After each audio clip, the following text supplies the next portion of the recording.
Between 1988 and 2016, 136 police officers died responding to domestic violence calls. This is what we will be talking about today. I will discuss the reason behind these dangerous calls and what is happening during these calls. So thank you for listening, and let's get into it. So why is domestic violence one of the most dangerous calls a police officer can go to? In previous years, officers would respond to these calls solely, only by themselves. However, this has changed since now we know how dangerous these can be.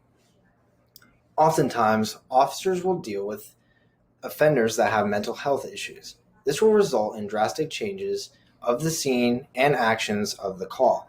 The offender has already committed a violent act prior to the police arriving. Therefore, adding police to the situation usually does not help. Domestic violence is defined as any act of aggression or violence towards anyone within the immediate household. This is important because you are committing aggressive or violent acts towards someone that you are very close with, someone that you might love. It usually tends to be a spouse or a partner. Often, officers are more likely to get assaulted when the officer is intoxicated or has been destroying property prior to when the officer arrives. One of the biggest factors that plays a role in this dangerous call is often the bipolar environment. An arrest may be made during this situation, and the victim, partner, spouse, or occupant of the household may not want the suspect arrested. This will typically result in violence towards the officer. The person might go back into the house, decide to grab a gun, and shoot the officer in hopes that the suspect does not get arrested. We can also tie a significant correlation between mental illness and a domestic violence scenario. As police departments are working more towards training officers for these types of events, it is something that is very prevalent in domestic violence incidents. Mental illness can turn an already dangerous situation into an even more dangerous situation. Since mental illness is so prevalent in domestic violence incidences, it is very common that the suspect will oftentimes seriously harm the victim. They might barricade themselves into a room, shoot at officers, or even threaten to hurt themselves or a loved one. Hostages are also taken, and this can all stem from one domestic violence incident. Now that we have established a multitude of incidences and reasons for why domestic violence is extremely dangerous for law enforcement to respond to, we can now provide statistics that can point out exactly why it is so dangerous. In 2018, 30.4% of all officers were assaulted while responding to domestic violence calls.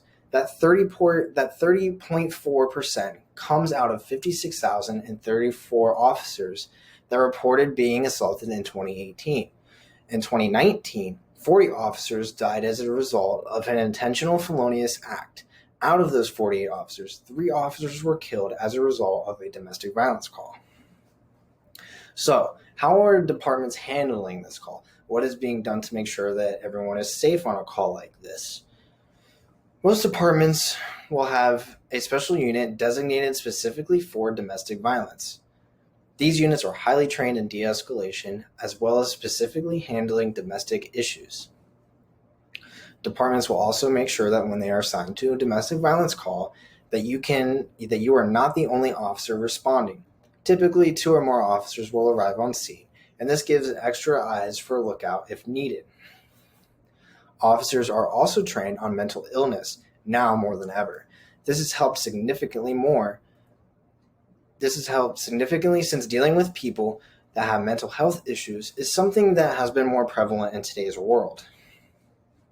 Officers will also make sure to keep the victims apart and are also required to thoroughly document all evidence, whether it be any marks on the victim or weapons involved or any other factors. This assures that if something is to happen to the victim, they are protected. So, overall, as we look into domestic violence issues, we come to realize that people are often involved in these calls have nothing to lose. They are mixed with many emotions, often anger, love, and hate, and the family member or loved one will get under this person's skin, which will cause them to lose any sense of care in the world for human life. Throughout this speech, we can grasp an understanding of why these situations are so dangerous to go into and why they are so high risk. We can also understand that what is being done to help make sure these situations are safer for everyone. I hope you enjoyed my speech. Thank you for listening. Here is my works cited as well. Thank you.